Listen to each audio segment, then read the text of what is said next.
समय चक्र में अब तक आप लोगों ने सुना कि कैसे किशनलाल के दोनों बेटे आनंद किशोर और श्याम किशोर अलग हो गए, क्योंकि श्याम किशोर की पत्नी के बेवजह रुपए खर्च करने के कारण दोनों भाइयों में मनमुटाव हो जाता है और दोनों भाई अलग हो जाते हैं। आइए अब सुनते हैं समय चक्र का दूसरा भाग।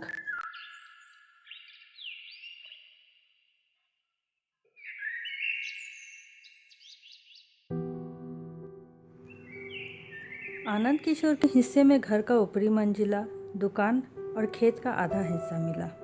श्याम किशोर को निचले का मंजिला, आधा खेत और एक मकान जिसमें किराएदार रहते थे और उससे उसका किराया आता था। चूँकि दुकान बड़े बेटे के हिस्से में थी, इसलिए छोटे बेटे को किराए का मकान मिला था ताकि वो उससे किराया वसूल कर सके। किशनलाल बड़े बेटे के ही साथ रहते थे। श्याम किशोर और उसकी पत्नी के लिए इतनी संपत्ति काफ़ी थी, ऐसा किशनलाल का कहना था।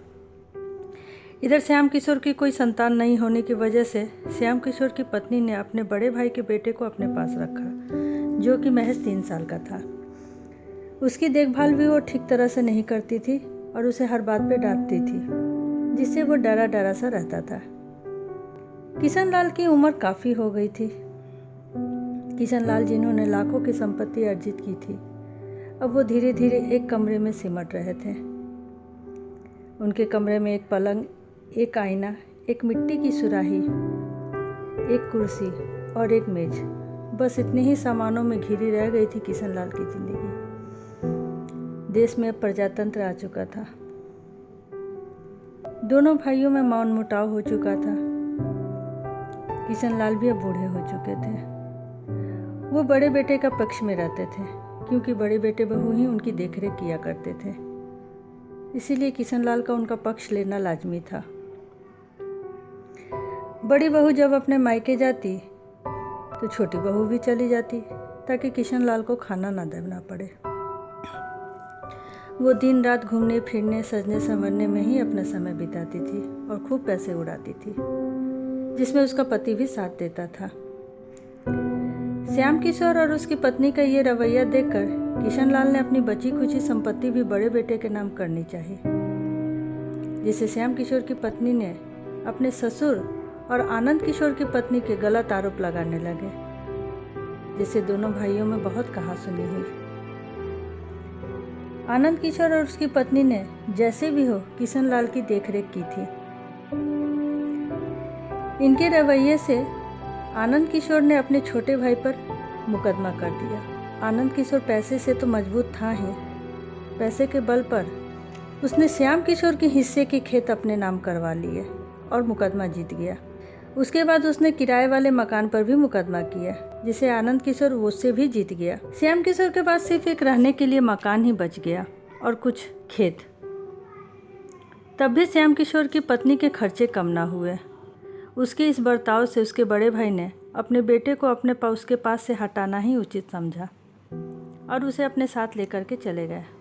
किशनलाल को 2 वक्त का खाना बड़ा बेटा ही दिया करता था। श्याम किशोर की पत्नी ना रहने की वजह से श्याम किशोर होटल में ही खाना खाता था। ऐसे करके दिन कट रहे थे। अपनी हालत देखकर किशनलाल ने बागीचे वाली ज़मीन अपने बड़े बेटे यानी अपने पोते को देने का फैसला किया, जिससे उसके छोटे बेटे बहू ने इसका बड़ा विरोध किया। किशनलाल ने कहा, तुम्हारी तो कोई संतान नहीं है, तुम्हें जितना दिया था तुम उसे भी गंवा बैठे। तब श्याम किशोर की पत्नी ने बच्चा गोद लेने का फैसला किया और उसने एक बच्चा गोद ले लिया, वो भी अपने मायके जाकर।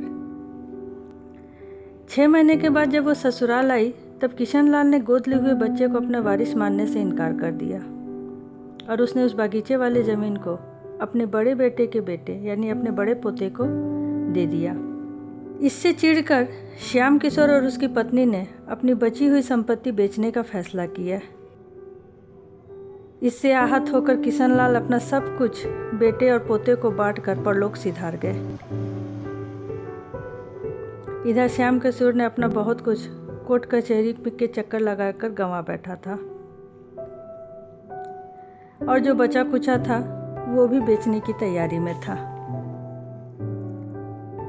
ऐसे में उसे एक मोटा आसामी मिला, जो श्याम किशोर की संपत्ति को खरीदने के लिए तैयार हो गया। लेकिन आनंद किशोर ने इसका बहुत विरोध किया। उसने कहा, पिता की कमाई धन दौलत तुम इस तरह बेच नहीं सकते।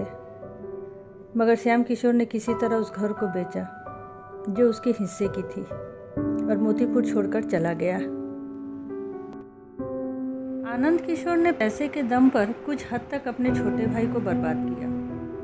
किशनलाल की बेटियां भी आनंद किशोर का ही पक्ष लेती थी। श्याम किशोर की सबसे बड़ी गलती ये भी थी कि वो शराबी भी था। बीवी तो खर्चीली थी ही, पति भी शराबी। अब उनका गोद लिया हुआ बेटा 18 साल का हो चुका था। गोद लिया हुआ बेटा भी निकला भी तो नालायक। किशनलाल और श्याम किशोर की इज्जत को मिट्टी में मिलाने के लिए वो अकेला ही काफ़ी था। वो अपनी माँ की थोड़ी भी इज्जत नहीं किया करता था। वो कहते हैं ना, समय घूम कर आता है और आपको आपके अतीत से रूबरू करवाता था। श्याम किशोर का बेटा आज वही दिन दिखा रहा था जो श्याम किशोर ने कभी अपने पिता को दिखाया था। वो अपने माँ बाप के पैसे को अपने घूमने फिरने में खर्चा करता था। श्याम किशोर की पत्नी अपनी गोद लिए हुए बेटे से परेशान थी। जिस धन दौलत की लालच में उसने उस बेटे को गोद लिया था, वो धन दौलत भी ना मिला और बेटा भी निकम्मा निकला। आनंद किशोर अब मोतीपुर में अपने घर परिवार के साथ खुशी खुशी रह रहा था, लेकिन श्याम किशोर और उसकी पत्नी अपने ऐशो आराम और अय्याशी की वजह से सारा धन दौलत गंवा बैठे थे और वो एक छोटे से कारखाने में काम करने लगे और किराए के मकान में जीवन बसर करने लगे। और किशनलाल का नाम और इज्जत रुतबा जो भी था वो समय के साथ सब खत्म हो चुका था।